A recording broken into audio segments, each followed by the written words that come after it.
Now, the Napleton Sports Desk with Sports Director Scott Lepper. The focus on next season will begin for the Bears and Bears fans Sunday night if the Bears lose Sunday to the Saints. But I'm going to go ahead and jump ahead a bit with some news that has come out today.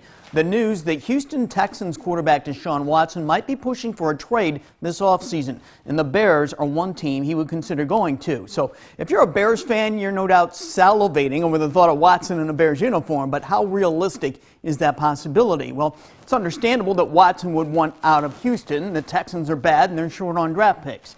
It's also understandable that the Bears would be a team of interest to Watson because the Bears, while not a great team, aren't a bad team. And with a three-time Pro Bowl quarterback like Watson, they would have a chance to become a great team. So then it comes down to what would it take to get Watson in a trade. Considering he's only 25 and an elite quarterback, it would cost a whole lot. You're looking at least 2 first-round draft picks in 2 seconds, something along those lines at least. If the Bears had multiple first-round picks this year or next year, that deal would be easier to pull off. They don't, just one first-rounder each year. Should the Bears consider making such a trade and give up a bundle of high draft picks? Yes. You can't compete for Super Bowls unless you have an elite quarterback, right, Green Bay? You start there and worry about filling in the other positions after that.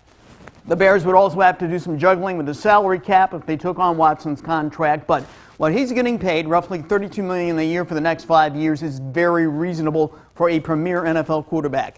And Ryan Pace certainly would have incentive to get a DeShaun Watson deal done in order to try to save his job beyond next season.